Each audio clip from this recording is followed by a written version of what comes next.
আল্লাহ গুনাহকে মাফ করবে। আল্লাহ তাবারক ওয়া তাআলা তোমার জীবনের গুনাহকে মাফ করবে। এই মারাত্মক গুনাহটাকে আল্লাহ তাআলা মাফ করে দেবে, কিন্তু একটা শর্ত আছে। বলছে কি? জেনে শুনে বুঝে বিনা কারণে তোমাকে আত্মহত্যা করতে হবে না, এক নম্বর। দ্বিতীয় নম্বর, চলে যাও তুমি পূর্ণিয়ার বাজার, আর পূর্ণিয়ার বাজারে তুমি দেখবে অমুক জায়গাতে অমুক গ্রামে ওখানকার লোকেদের সাথে থাকবে, তওবা ইস্তিগফার করবে, আল্লাহ ইবাদত থেকে করবে, আল্লাহ তাআলা তোমার গুনাহকে মাফ করে দেবে। যাও তুমি গ্রাম জায়গা ছেড়ে পূর্ণিয়া তুমি চলে যাও। বলছে যে আল্লাহ তো মাফ করে দেবে। জি, আল্লাহ তাআলা মাফ করবে। আল্লাহ তাআলাকে ফেলে দিয়ে এবার রওনা হয়ে গেছে, হাঁটতে শুরু করেছে। হাঁটতে হাঁটতে হাঁটতে ধরেন হরদা পর্যন্ত চলে গেছে। হরদা বাজার দেখেছেন তো আপনারা?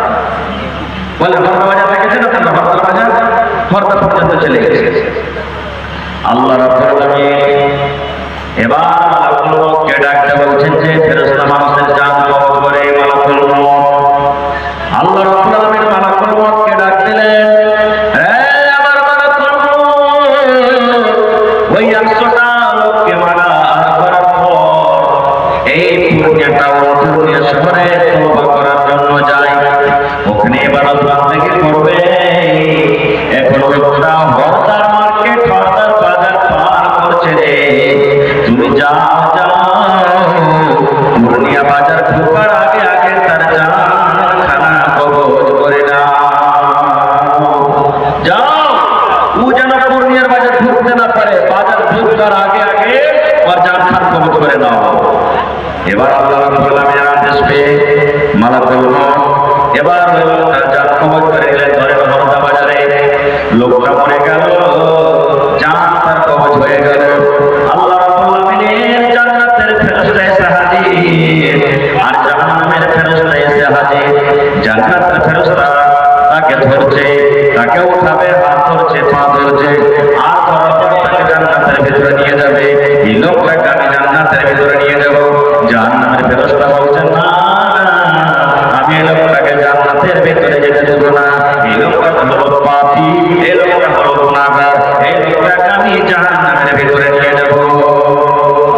জান্নাতের ফেরেশতা টানাটানি করছে আমি জান্নাতে নিয়ে যাব, আর জাহান্নামের ফেরেশতা টানাটানি করছে আমি আগে কোথায় নিয়ে যাব? জাহান্নামে নিয়ে যাব। এবার জান্নাতের ফেরেশতা বলছেন, জাহান্নামের ফেরেশতা তুমি কেন জাহান্নামে তাকে নিয়ে যাবে? এই লোকটাকে জাহান্নামে নিয়ে যাওয়ার কারণটা কি? এবার জাহান্নামের ফেরেশতা বলছেন, রে জান্নাতের ফেরেশতা, তুমি জানো এই লোকটা জীবনে নামাজ পড়ে না, জীবনে রোজা রাখে না, জীবনে তওবা ইস্তিগফার, জীবনে তেলাওয়াত জিকির আজকারকে জয় করেনি। উপর থেকে 100টা লোককে মার্ডার করেছে, 100টা লোককে জবাই করেছে। এই জন্য এই পাপ কাবিরা গুনাহ করেছে, বড় পাপ করেছে, 100টা মার্ডার করেছে, যার কারণে আমি লোকটাকে জাহান্নামের ভেতরে নিয়ে যাব। এবার জান্নাতের ফেরেশতা বলছেন, না আমি তাকে জাহান্নামে যেতে দেব না। জাহান্নামের ফেরেশতা বলছেন, কেন আমি জাহান্নামে যেতে দেব না? এবার জান্নাতের ফেরেশতা বলছেন, জাহান্নামের ফেরেশতা রে, আমি জানি লোকটা 100টা মার্ডার করেছে, আমি জানি লোকটা জীবনে আল্লাহকে বলে জীবনে ডাকেনি, এই লোকটা আল্লাহর ইবাদত বন্দেগী করেনি। কিন্তু জাহান্নামের ফেরেশতা রে, এই মরার আগে আগে, এই শ্বাসটা বন্ধ হওয়ার আগে আগে যখন বাড়ি থেকে বের হয়, আল্লাহ দরবারে কেঁদে কেঁদে কেঁদে এমন ভাবে তওবা করেছে, আল্লাহ রাব্বুল আলামিনের দরবারে কেঁদে কেঁদে কেঁদে এমন ভাবে তওবা করেছে, আল্লাহ রাব্বুল আলামিন তার তওবাকে কবুল করে তার জীবনের গুনাহকে আল্লাহ মাফ করে দিয়েছে। এই জন্য লোকটাকে আমি জান্নাতের ভিতরে নিয়ে যাব। আল্লাহ গুনাহ মাফ করে দিয়েছে, এই জন্য আমি জান্নাতে নিয়ে যাব। বলছেন না আমি জান্নাতে যেতে দেব না।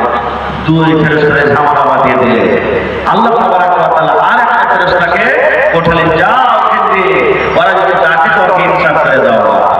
এবার আসতে আছে, এবার জান্নাতের ফেরেশতা জাহান্নামের ফেরেশতা বলছে, এই রাস্তা দিয়ে যাকে আসতে দেবো, তুই যেটা ফেসলা করে দিলে আমরা মেনে নেব। বলছে ঠিক আছে।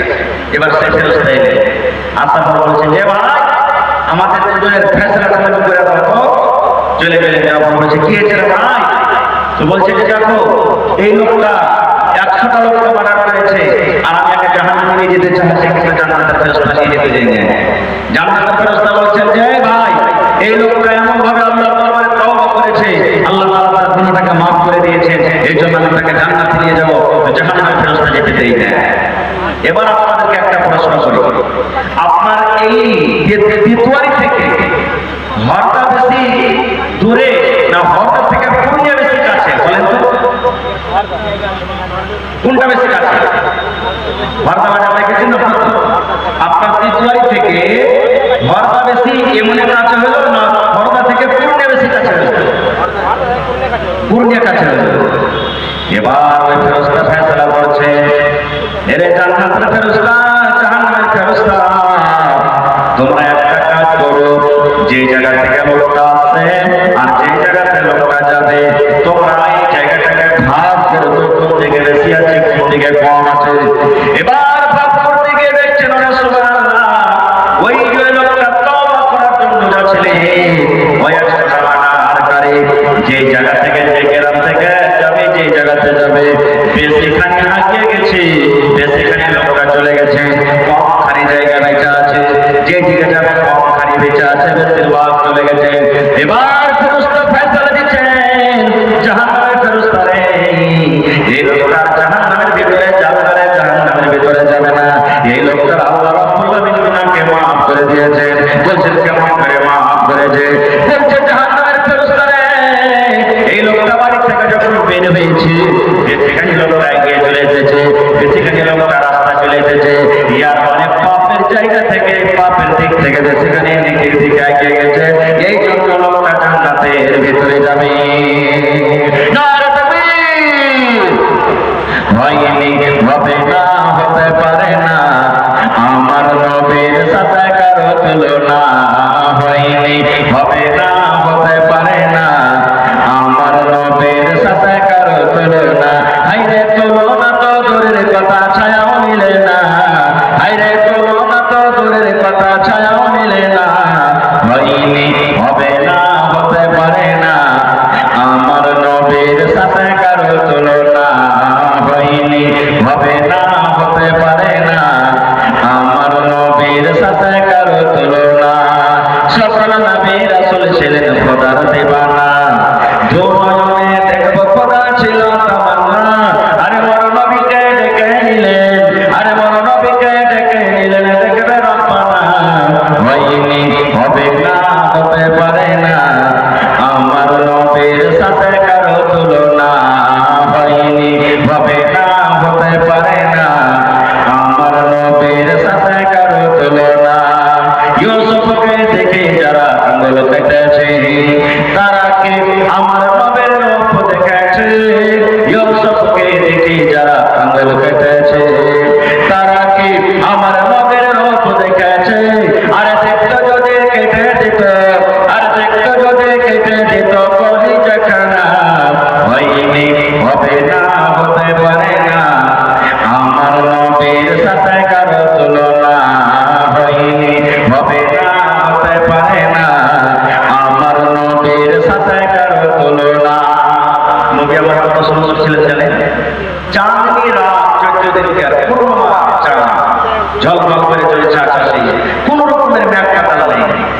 নবীর পাঞ্জরে হযরত আবু হুরায়রা রাদিয়াল্লাহু তাআলা আনহু আছে, একবার চাঁদের দিকে দেখছেন আর একবার নবীর চেহারার দিকে দেখছেন, একবার চাঁদের দিকে দেখছেন, একবার নবীর চেহারার দিকে দেখছেন।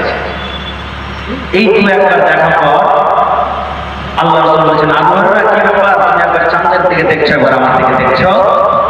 হযরত আবু হুরায়রা রাদিয়াল্লাহু তাআলা বলছেন, আল্লাহর নবী গো, আমি আবু হুরায়রা পার্থক্য করতে পারি না নবী গো, কি 14 দিনকার চাঁদটা বেশি সুন্দর, কি আপনি দয়ার নবী বেশি সুন্দর, আমি পার্থক্য করতে পারি না। তাই তো বলছে, ইউসুফকে দেখে যারা আঙ্গুল কেটেছে, এসব ছবিকে দেখে লোক কেটেছিল না? শুনেছেন আপনারা ঘটনা? ঘটনা থেকে যাবো না। ইউসুফকে দেখে যারা আঙ্গুল কেটেছে, তারা কি আমার নবীর রূপ দেখেছে? আরে দেখতো যদি কেটে দিত, আরে দেখতো যদি কেটে দিত কলিজাখানা। হয়নি,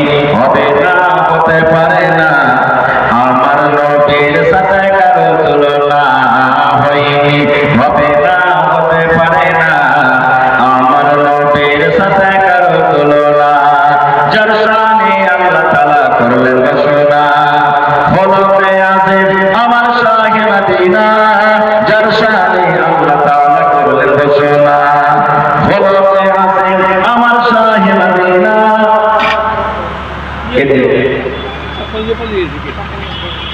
মুসলমানের নবী ছাড়া কিছুই মানে না মুমিনে কোরআন ছাড়া কিছুই বোঝে না হয়নি হবে না হতে পারে না আমার নবীর সাথে কারো তুলনা নারে তাকবীর ভাই আমার আল্লাহ তাবারক ওয়া তাআলা 100টা রহমতের মালিক আল্লাহ তাআলা 100টা দয়ার মালিক কয়টা দয়ার মালিক 100টা রহমতের মালিক 100টা রহমতের মধ্যে আল্লাহ তাবারক ওয়া তাআলা দুনিয়াতে একটা রহমত দিয়েছেন তাহলে আল্লাহর কাছে থাকলো কতটি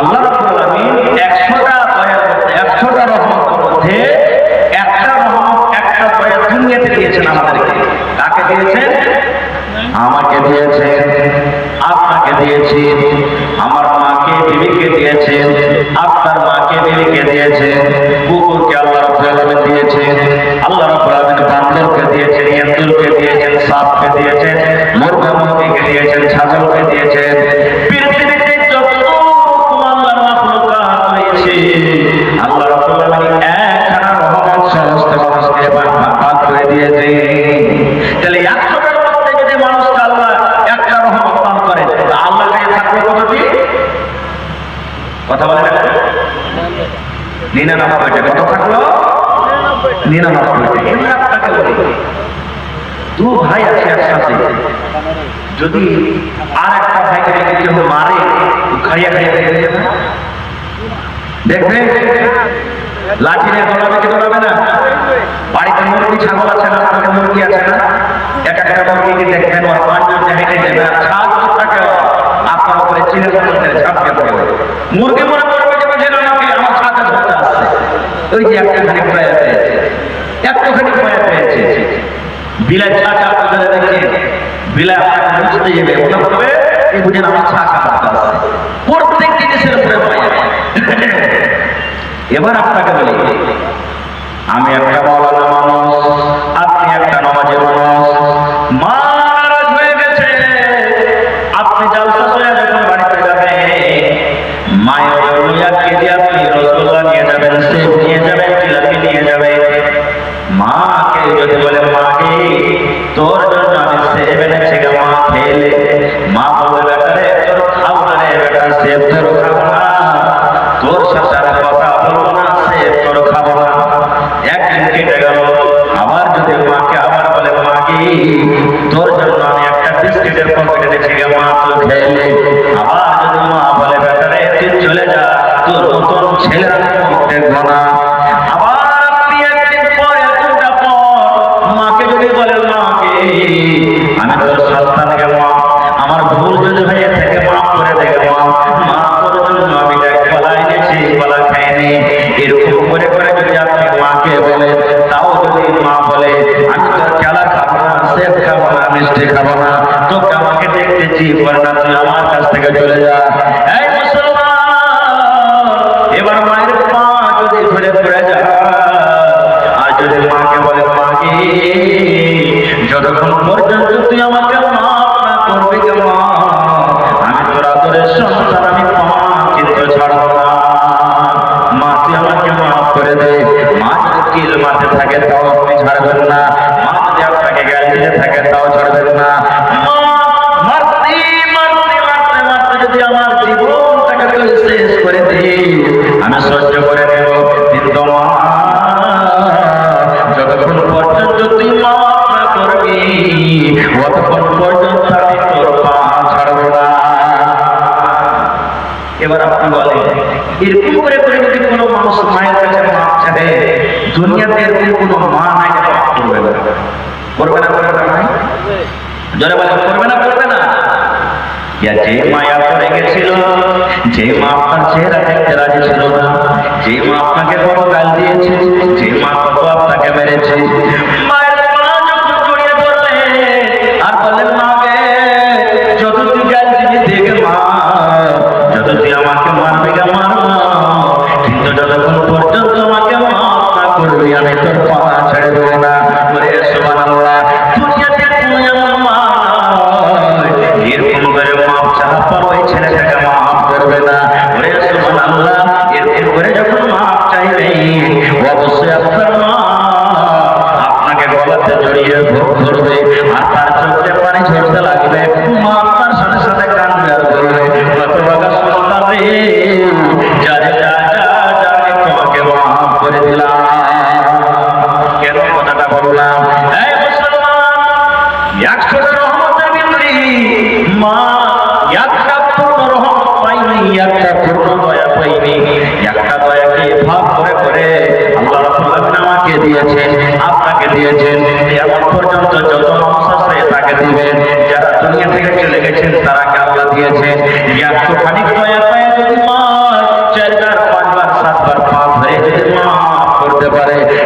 করে যদি আল্লাহর দরবারে হাত তুলে দেন আর আল্লাহকে বলেন জীবনে কত জেনার গুনাহ করেছি আল্লাহ, জীবনে কত চুরির গুনাহ করেছি, জীবনে কত ঘুষ খেয়েছি, জীবনে কত আল্লাহ মাফ করেছি, জীবনে কত রকম পাপ করেছি, দুনিয়ার কোনো মানুষ জানতে না গেল আল্লাহ তুমি জানো। মাহবুবে আজ তোমার দরবারে আমি তওবা করি, মাহবুবে আজ তোমার দরবারে আমি তওবা করি আল্লাহ তুমি হতভাগা সব মানুষকে হতভাগা বান্দাকে আল্লাহ তুমি মাফ করে দাও।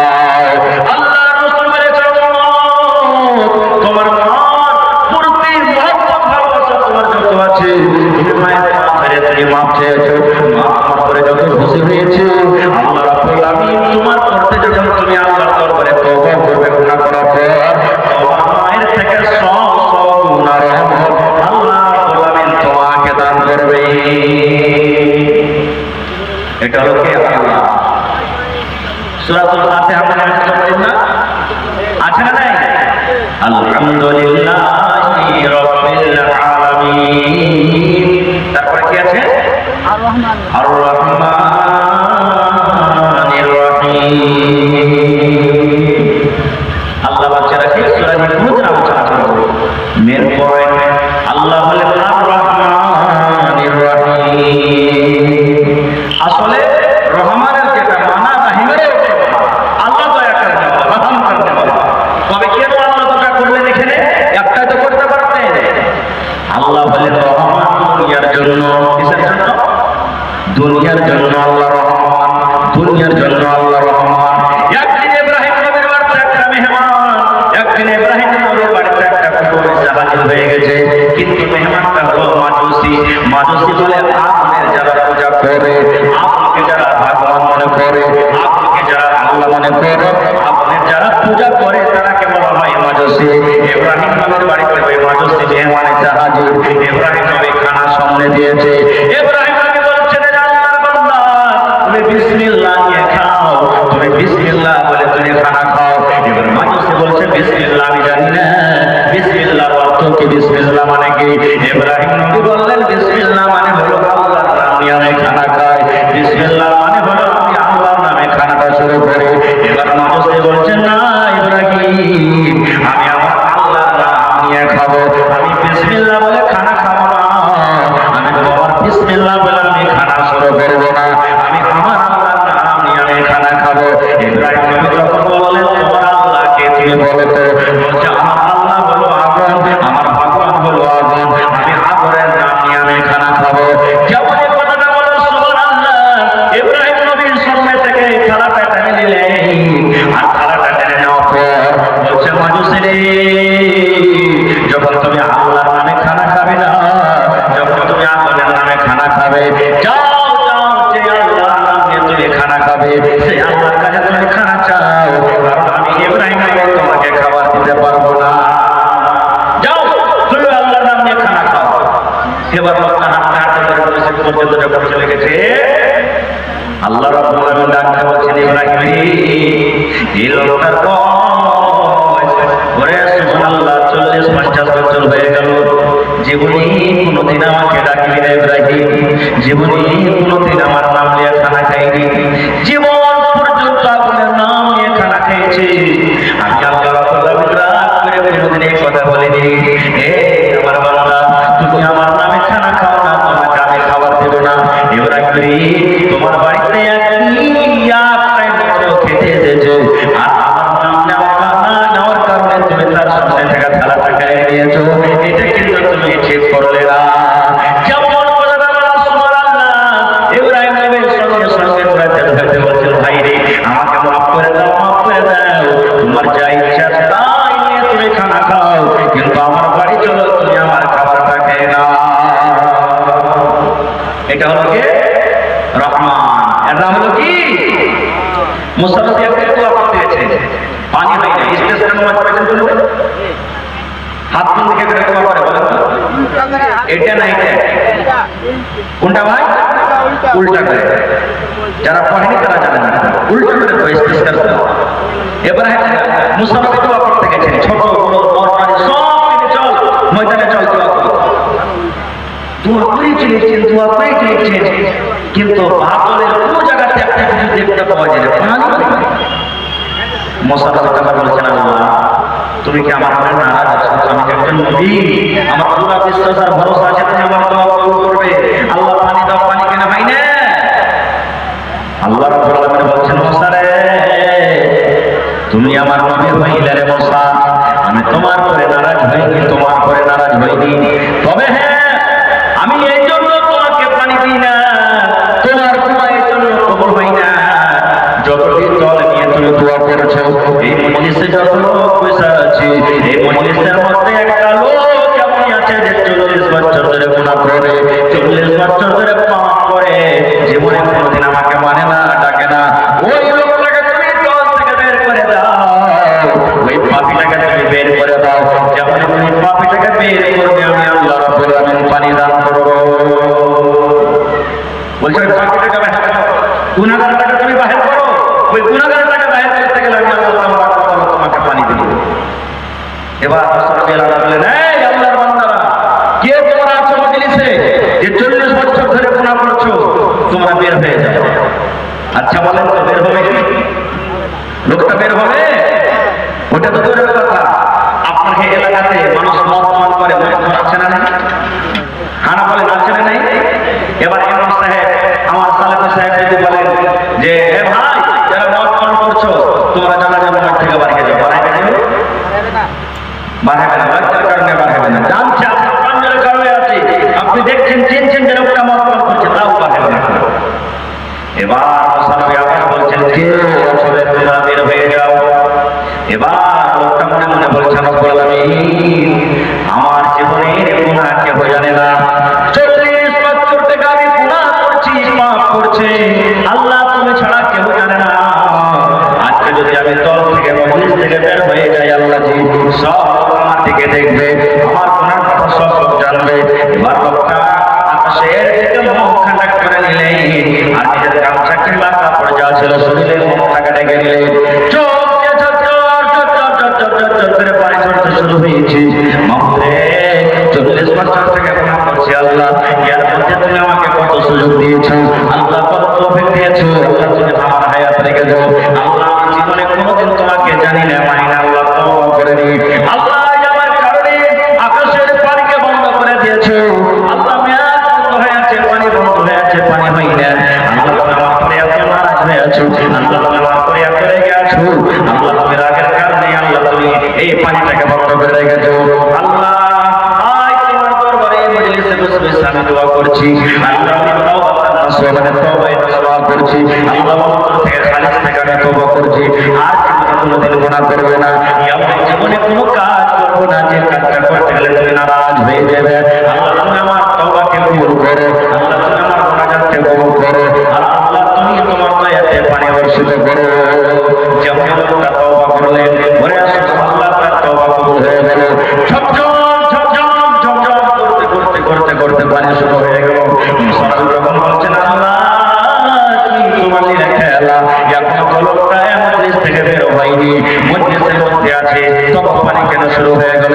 আল্লাহ বললেন, মুসারি যে লোকটার উপরে আমি নারাজ হয়েছিলাম, যে লোকটার উপরে আমি রাজি হচ্ছিলাম না, যে লোকটার উপরে আমি রেগেছিলাম, রাগের কারণে আমি আকাশের পানিকে বন্ধ করে রেখেছিলাম, ওই লোকটার কারণে আমি আজকে পানি দান করলাম। যার কারণে আমি পানিকে বন্ধ করে রেখেছিলাম, ওর কারণে আমি আবার আজকে পানি দান করলাম। লোকটা তওবা করেছে, আমি আল্লাহ তাকে মাফ করে দিয়েছি। এটা হলো কে? রহমান, এটা হলো রহিম। আর একটা চলেন বুখারী শরীফের হাদিস, আল্লাহর রাসূল বলেছেন যে একটা লোক এক জামানাতে মরবে, মরার টাইমে ওর সমস্ত বেটারাকে জড়ো করে দিয়েছে।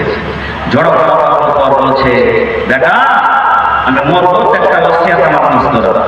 বলছে কি আব্বা? বলছে যখন আমি মরে যাবো, মরার পর আমাকে তোরা জীবনে দফন করিস। বলে কেন জি আব্বা? বলে শোন, যেটা বলছে শোন।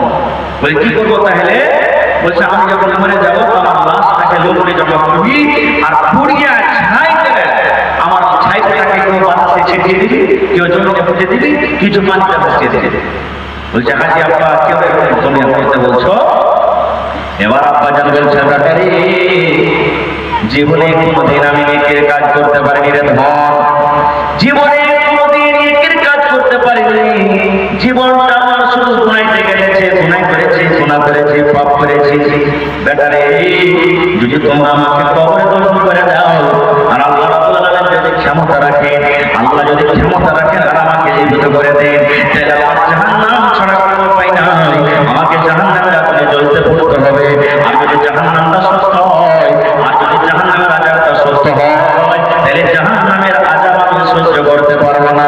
এই জন্য আমাকে লম্বি কাঠামো করে পুড়িয়া জ্বালিয়ে ছাই করে দিবি, যেন আমার আল্লাহকে খুঁজে না পায়, আমার আল্লাহ আমাকে খুঁজে না পায়।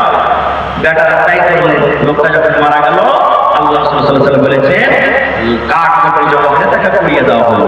পুড়িয়ে দেওয়ার পর এবার তার ছাইগুলোকে কিছু নিয়ে বাঁধতে বসিয়ে দেওয়া হলো, বাতাসে ছেড়ে দেওয়া হলো, মাটিতে দফন করে দেওয়া হলো। এবার আপনাদেরকে বলি যে আল্লাহ তাআলা ছাই জায়গাটাকে মানুষ করতে পারবেন না, পারবেন না? জোরে বলেন, একটু আরো জোরে বলেন, পারবেন কি পারবেন না? কারণ আল্লাহ রাব্বুল আলামিন কোরআনে বলেন, ইন্নাল্লাহা আলা কুল্লি শাইইন কাদির। আল্লাহ রাব্বুল আলামিন সব কিছুতে ক্ষমতা রাখেন, আল্লাহ যা ইচ্ছা তাই করতে পারবেন। আমার ছেলেরা ছাইটাকে ফাঁসিয়ে পুঁতে ছেড়ে বাড়ি থেকে রওনা হয়েছে। এবার আপনাকে বলি, বাতাসটা কার আদেশে চলে? জোরে বলেন, এই জমিটার মালিককে? জোরে কথা বলেন, জমিটার মালিককে? পানির মালিককে? আল্লাহ। যখন সবকিছুরই মালিক আল্লাহ, তো কার আদেশ মানবে?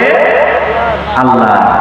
বাড়ি থেকে ছেলেরা রওনা হয়ে গেছে, আল্লাহ রাব্বুল আলামিন বাতাসকে বলছে, বাতাসে ও পানি, ও মাটি, মাটি শুনো, তোমার কাজ হলো পৌঁছে দেওয়া, সরিয়ে দেওয়া, কিন্তু এই ছাইটা আমার সামনে হাজির করে দাও। এই পানি শোনো, তুমি আমার কথা মানো, এই ছাইটা আমার সামনে হাজির করে দাও। এই বাতাস শোনো, এই ছাইটা তুমি আমার সামনে হাজির করে দাও। ছাই যখন হাজির হয়ে গেল, এবার আল্লাহ রাব্বুল আলামিন ছাইকে বলছেন, কোন মানে হয়ে যাও, কোন মানে হয়ে যাও। আল্লাহ পাওয়ার দেখেন, আল্লাহ কি জিনিস, আল্লাহ কোন করতে না বলতে ফেলেন, সঙ্গে সঙ্গে মানুষ দাঁড় হয়ে গেল, মানুষ হয়ে গেল।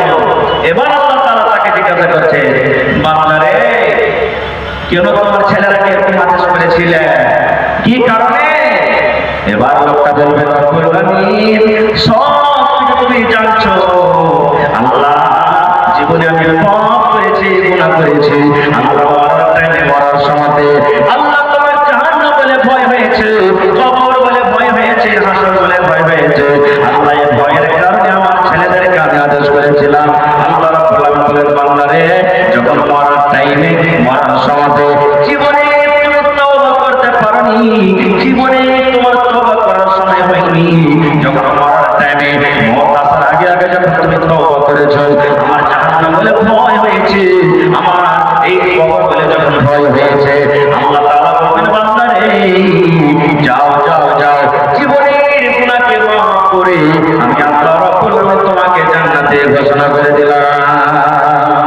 নারে তাকবীর। আজ মন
জানাজা পড়িবে জানাজা পড়িয়া মনকে দফন করিবে রে আজ মন চঞ্চল রে মা কাঁদিবে বেটার বেটা কোন কাঁদিবে ভাই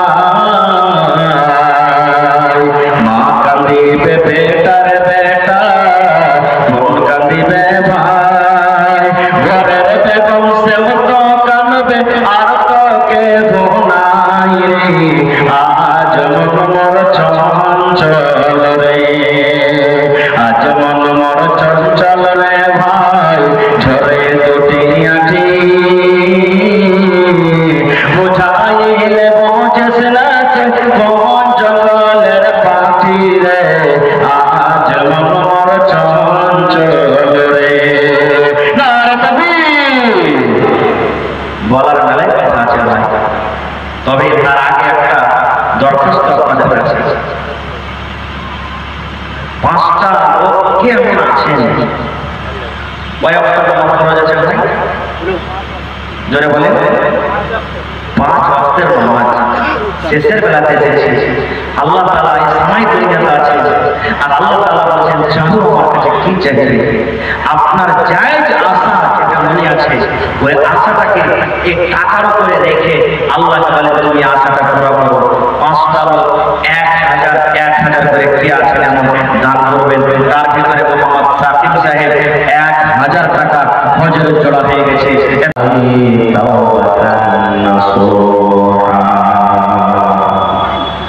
وقال النبي صلى الله عليه وسلم كل بني آدم خطاء وخير الخطائين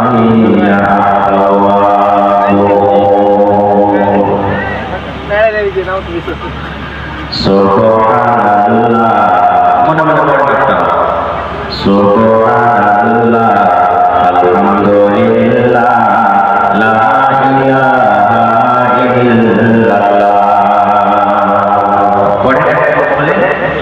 Subhanallah Alhamdulillah Subhanallah Alhamdulillah La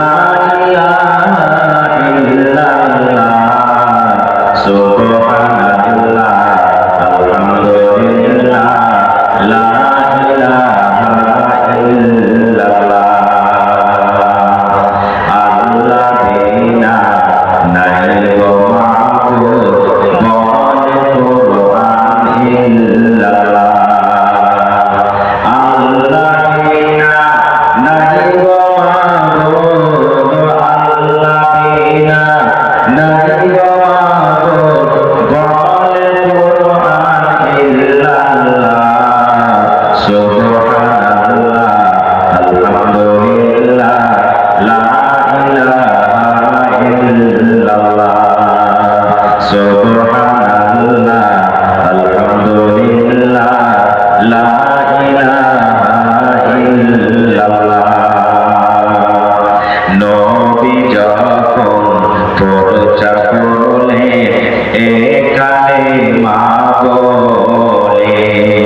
আজকে জলসা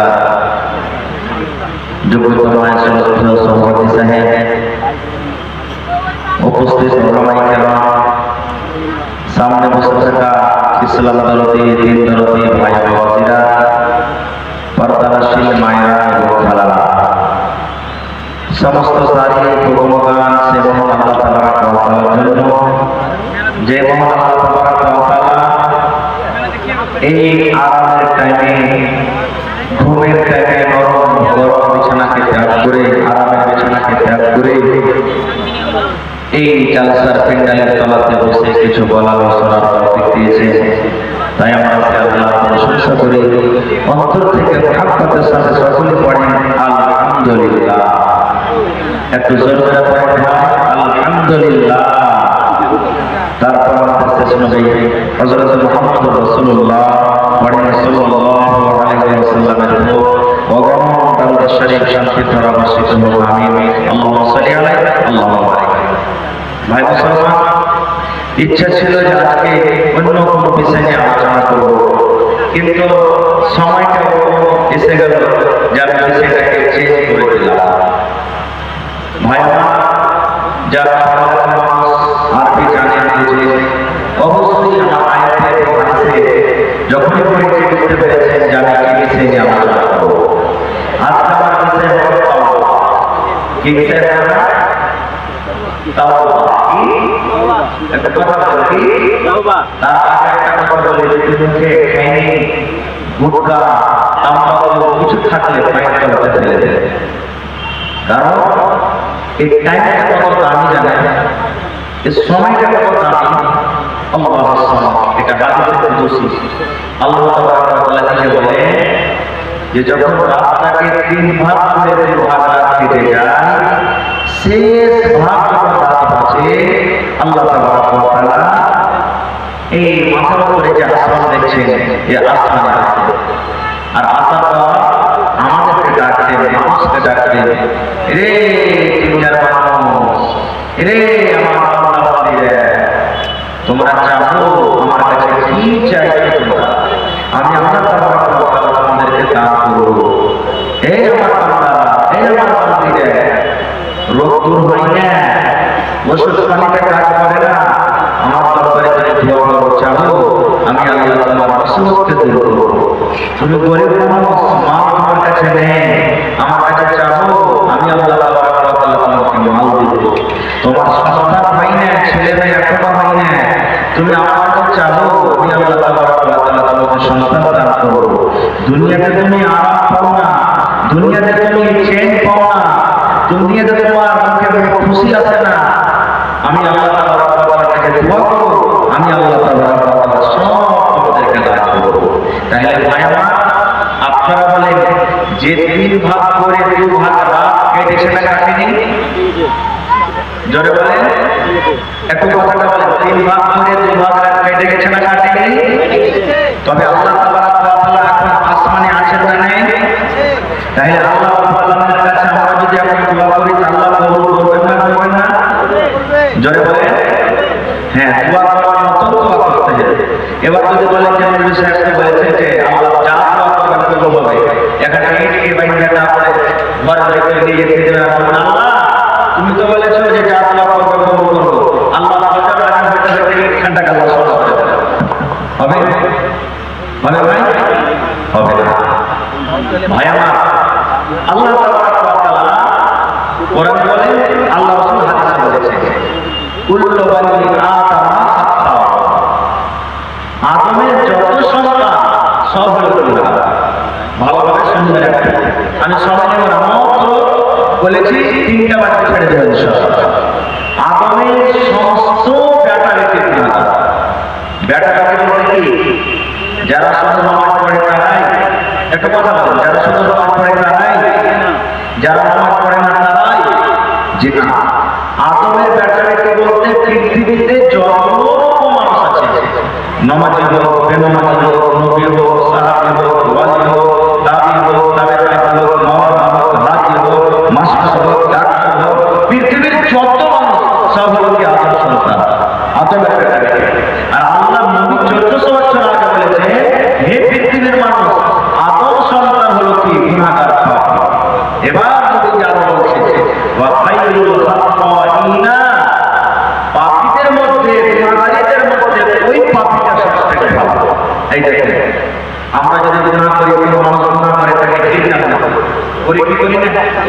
তাকে ঘিরে মনে করে কত ভাইটা বলে এই সারা জাহান্নামে যাবে, একবারই আপনি বলছেন পাপি জাহান্নামে যাবে, এরকম ভাবে বলেছেন। কিন্তু নবীজি বলেছেন মাখাইরুল খাতাইনা, পাপীদের মধ্যে গুনাহগারদের মধ্যে ওই লোকটা আল্লাহ তাআলা কাছে সবথেকে ভালো পাপী, ভালো গুনাহগার কে? আত-তাওবাহ, যে গুনাহ করার পর তওবা করে, গুনাহ করার পর তওবা করে। এবার আপনাদেরকে একটা প্রশ্ন করি, আমি আমাকে তো বলছি, যতক্ষণ লোক আমরা এখানে বসে আছি আমাদের দ্বারাতে ভুল হয়েছে না হয় না? এত মুখেলা কথা বলে আমরা গুনাহ করছি না, করি না? যারা বলে গুনাহ করছি কি করি না? আমরা গুনাহ করি, যেই ধারকে গুনাহ। তাহলে গুনাহটা মাফ করার একটা মন্ত্র আপনাদের দেখে দিচ্ছি, আস্তাগফিরুল্লাহ। তারপরে আস্তাগফিরুল্লাহ, আর তারপরে আস্তাগফিরুল্লাহ ওয়া আতুবু ইলাইহি, আস্তাগফিরুল্লাহ ওয়া আতুবু ইলাইহি, আস্তাগফিরুল্লাহ ওয়া আতুবু ইলাইহি। এবার প্রত্যেক মানুষ গুনাহগার, আর গুনাহগারদের মধ্যে ওই লোকটা সস্পেক হলো আল্লাহর কাছে যদি ভালো প্যারা যেতে হবে। এবার আল্লাহ তাআলা কোরআনে বলছেন, ইয়া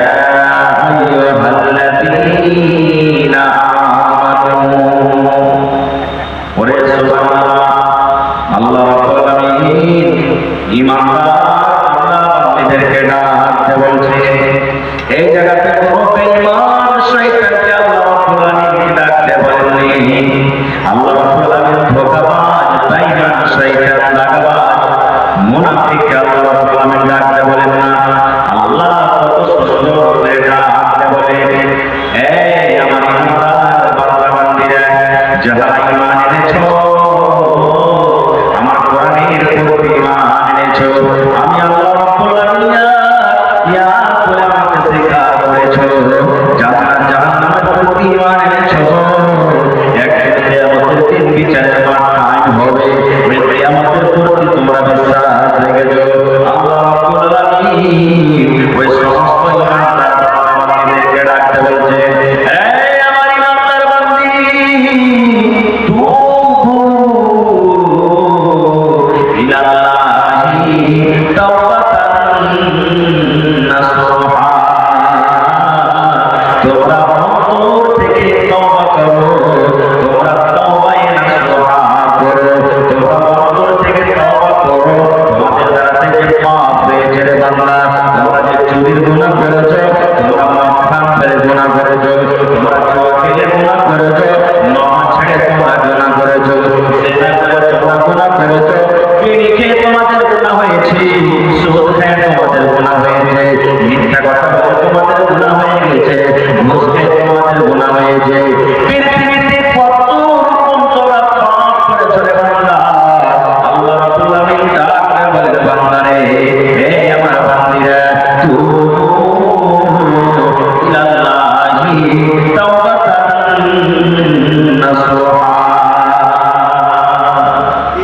তাহলে এই আয়াত থেকে আমরা বলতে পারলাম যে আল্লাহ তাবারক ওয়া তাআলা ঈমানদার বান্দা বান্দীদেরকে তওবা করতে বলছে। আর মানুষ তওবা করবে কখন? যখন গুনাহ করবে, পাপ করবে, নাকি? বিনা গুনাহে তওবা হবে ভাই? বিনা গুনাহে তো হবে না।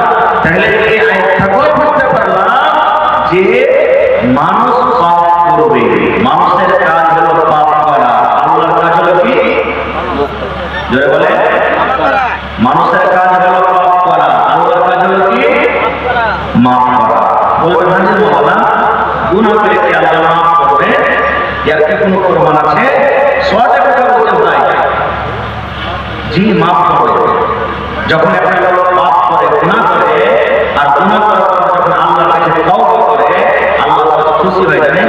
আল্লাহ রাসূল একটা উদাহরণ দিয়ে বলেছে, একটা লোক একটা ঘোড়াতে চড়ে সাফার করছে, একটা ঘোড়াতে চড়ে সাফার করছে। আল্লাহ নবী বলেছেন, ওই লোকটার ঘোড়ার উপরে টাকা, পয়সা, পানি, খাবার যা কিছু সব ঘোড়ার উপরে আছে। এবার হাঁটতে হাঁটতে হাঁটতে হাঁটতে হাঁটতে একটা ময়দানে, যেখানে বাড়ি ঘর কিছুই নজর আসে না, এরকম ময়দানে আরাম করার জন্য একটা গাছের তলাতে বসেছে। এবার যেমন গাছের তলাতে বসা, ওর চোখ লেগে গেছে, মানে ঢুকে গেছে। এবার কেমন চোখটা খুলেছে, আল্লাহ দেখছে তো ওর ঘোড়া নেই, ওর ঘোড়া নেই।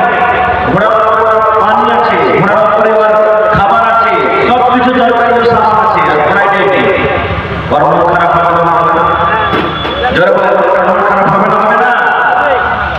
আল্লাহ নবী বলেছেন লোকটা মনে মনে চিন্তা করছেন রব্বুল আলামিন জীবিত অবস্থায় আমি মরে যাব, কেমন করে আমি বাড়িতে যাব, কোনো গ্রাম বাড়ি দেখা যায় না, কেমন করে আমি বাড়ি যাব, আর মনে হয় আমার ছেলেদের আমি দেখতে পাবো না, মনে হয় দুনিয়া থেকে আমি শেষ হয়ে যাব, কারণ যে ঘোড়ার উপরে আমি চড়ে যাব সেই ঘোড়াটা আমার হারিয়ে গেল, কোথায় চলে গেল, যে ঘোড়ার উপরে আমার খাতা আছে পানি আছে, আমি কি খেয়ে বাঁচবো, শুকিয়ে শুকিয়ে মরে যাব, এই ভাবা চিন্তা করছে।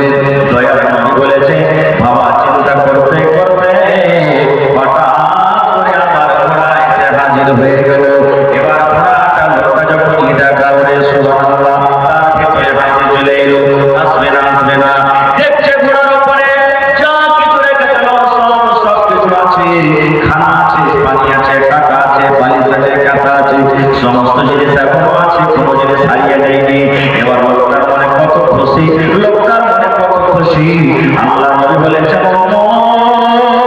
একটা ঘোড়া হারিয়ে যাওয়া ঘোড়া পায় লোকটা যেমন খুশি হয়, ওই পর থেকে আল্লাহ রাব্বুল আলামিন আরো বেশি খুশি হন ওই বান্দার উপরে। আল্লাহ রাব্বুল আলামিন ওর থেকে বেশি খুশি হন ওই বান্দার উপরে। যখন গুনাহ করার পর আল্লাহর দরবারে যখন দোয়া করে মাওলানা জীবনে আল্লাহ জেনা গুনাহ করেছি, আল্লাহ চুরি গুনাহ করেছি, আল্লাহ জীবনে নামাজ ছেড়েছি, দুনিয়ার কোনো মানুষ আসতে না গেল আল্লাহ তুমি জানো, দুনিয়ার মানুষ দেখতে না গেল আল্লাহ তুমি দেখছো, আল্লাহ তোমার দরবারে তওবা করছি, আল্লাহ তুমি আমার জীবনের গুনাহকে মাফ করে দাও। নারে তাকবীর। আল্লাহ তাবারক ওয়া তাআলা তার থেকে বেশি খুশি হন। ভাই মুসলমান, তাহলে বোঝা গেল কি যে আল্লাহ তাবারক ওয়া তাআলার দরবারে তওবা করতে গেলে আল্লাহ তাআলা তওবা কবুল করবেন। যেমন আমাদের বাপ সর্বপ্রথম আল্লাহ তাবারক ওয়া তাআলা যাকে মাটি থেকে তৈরি করেছিলেন, নামটাকে বলেন তো আপনারা সামনে থেকে, আদম আলাইহিস সালাম, জোরে বলে আদম আলাইহিস সালাম। আল্লাহ তাআলা জান্নাতে রাখলেন, ইতিহাস বলতে যাব না, ওয়ার স্ত্রী হাওয়াকে রাখলেন, দুজন স্বামী স্ত্রী জান্নাতের ভিতরে রাখার পর কি বললেন, হে আমার আদম, হে হাওয়া তুমি শুনে নাও, জান্নাতের ভিতরে যা ইচ্ছা তাই খাও, যেখানে ইচ্ছা সেখানে যাও, কিন্তু আল্লাহ রাব্বুল আলামিন একটা গাছকে দেখতে বললেন ওয়ালা তাকরাবা হাযিহিশ শাজারা, আদম রে জান্নাতের ভিতরে সব ফল খাবে তুমি, জান্নাতের ভিতরে সব জায়গায় তুমি যাবে, কিন্তু আল্লাহ একটা গাছের দিকে ইশারা করে বললেন ওই গাছটার ফল খাওয়া দূরের কথা, ওই গাছটার পাঞ্জর তুমি যেও না। এই আদম আর হাওয়া জান্নাতের ভিতরে সব ফল তোমরা খাও, কিন্তু একটা গাছকে আল্লাহ ইশারা করে বললেন ওর ফল খাওয়া দূরের কথা, পাঞ্জরে যেও না। এবার শয়তান আল্লাহু সামাদ, যে ইবলিস শয়তান আল্লাহ তাকে সারা জীবনের মতন জাহান্নামের ঘোষণা করে দিয়েছে, সে আদম আর হাওয়ার পিছে লেগে গেল, শেষ পর্যন্ত ফল খেয়ে দিলেন। যেমনই ফল খাওয়া, আদম আর হাওয়ার শরীরে জান্নাতি লিবাস, জান্নাতি পোশাক ছিল, খুলে ফেলে কাপড় পরে গেল। যেমনই কাপড় পরে দেওয়া, ওরে সুবহানাল্লাহ, দুইজন আল্লাহর দরবারে দোয়া শুরু করে দিলেন, কে আদম আলাইহিস সালাম আর মা হাওয়া আলাইহিস সালাম, রব্বানা যালামনা আনফুসানা ওয়া ইল্লাম তাগফির লানা ওয়া তারহামনা লানাকুনান্না মিনাল খাসিরিন। এই যে দোয়া পড়তে লাগলেন, রব্বানা যালামনা, এই আল্লাহ আমরা আমাদের নফসের প্রতি জুলুম অত্যাচার করেছি, আল্লাহ তুমি গাছের ফল খেতে মানা করেছিলেন, আল্লাহ ফলটা খেয়ে জুলুম করে দিয়েছি, এই রব্বুল আলামিন যদি তুমি আমাদের গুনাহকে মাফ না করো, আল্লাহ যদি তুমি আমাদেরকে ক্ষমা না করো, লানাকুনান্না মিনাল খাসিরিন, আল্লাহ আমরা জাহান্নামীদের মধ্যে হয়ে যাব, আল্লাহ খাসারাকারীদের মধ্যে আমরা হয়ে যাব। দোয়া করলেন আল্লাহর দরবারে, যেমন দোয়া করা আল্লাহ তাবারক ওয়া তাআলা তার দোয়াকে কবুল করে আল্লাহ তাবারক ওয়া তাআলা তাকে মাফ করলেন। কিন্তু আল্লাহ তাবারক ওয়া তাআলা বলেন, হে আদম আর হাওয়া, জান্নাতে আর রাখা হবে না। যাও তোমরা দুনিয়াতে চলে যাও, তোমাদের জন্য আমি দুনিয়া করেছি, সেই দুনিয়াতে ভালো কাজ করবে, আর ভালো কাজ করার পর আমার কাছে আসলে আবার আমি আল্লাহ তাআলা এই জান্নাত তোমাদেরকে দান করব। তাহলে বোঝা গেল আমাদের বাপ আদম আলাইহিস সালামের কাছে ভুল হয়েছে, হয়েছে না হয়নি? জোরে বলেন, হয়েছে না হয়নি? হয়েছে। এবার বলবেন হাজি বাবা, আর কি কোন মানুষের কাছে ভুল হয়েছে? আল্লাহ তাবারক ওয়া তাআলা কোন ধরনের ভুলকে আল্লাহ মাফ করবেন? অন্তর থেকে, দিল থেকে যদি আল্লাহর কাছে তওবা করে, আল্লাহ তাআলা আপনার জীবনের কোনো ভুলকে আল্লাহ মাফ করে দিতে পারে। যেমন একটা হাদিস এসেছে বুখারী শরীফে, আল্লাহর নবী বলেছেন এক জামানাতে একটা লোক ছিল 99টা মানুষকে মার্ডার করেছে। কত মানুষ? কথা বলেন, কত মানুষকে কাতাল করেছে? 99টা, মানে এক কম 100টা মানুষকে কাতাল করেছে। কি দেওয়ার মনে চাকলো? এবার লোকটা বলছে, আল্লাহ আমি 99টা মানুষকে যে কাতাল করবো, জবে করবো, আল্লাহজি এত বড় বড় পাপ করবো, বরবাদে কত মাওলানা বলবি, কত লোক আছে, আমি যে জবে করে দিয়েছি 99 মানুষকে, আল্লাহ তাআলা কিয়ামতের দিন আমার হিসাব করবে, আমার ঠিকানা জাহান্নাম হবে। তো না, এর কোনো গুনাহ মাফ করার রাস্তা আছে কিনা দেখি, খুঁজি তো। কার কাছে যাবো? খুঁজতে একটা লোকের কাছে চলে গেলেন। যাওয়ার তখন বলছেন যে, হে আল্লাহর বান্দা, আমি 99টা মানুষকে কাতাল করেছি, এক কম 100টা মানুষকে মার্ডার করেছি, তো আল্লাহ তাআলা কি আমার এই গুনাহটাকে মাফ করবে না? যেমন কথাটা বলা, লোকটা তখন বলছে যে, না, তোমার মতন পাপীকে আল্লাহ মাফ করবে না। ওরে আল্লাহ, 99টা মানুষকে তুমি কাতাল করেছো, 99টা মানুষকে তুমি হত্যা করেছো, তোমার মতন পাপীকে আল্লাহ মাফ করবে না। এবার লোকটা তখন রেগে বলছে যে, এমনও মাফ করবে না তো তমনও মাফ হবে না, তো তোকে আর ছাড়ছি না। তার বলছিল হাতে এক চোখ দিয়ে বলছে 100টা টার্গেট পুড়িয়ে দিই। আল্লাহ রাসূল বলেছেন 100টা পুড়িয়ে দিই। আমার মনে কি যাবে না, আর একটা জিজ্ঞাসা করে দেখি। আমার হাঁটতে একজন আলিমের কাছে চলে গেলেন, যাওয়ার পর বলছেন যে, মাওলানা আমি 100টা মানুষকে কাতাল করেছি, আল্লাহ তাআলা কি আমার এই গুনাহটাকে মাফ করবে না? মাওলানা বলছেন যে, হ্যাঁ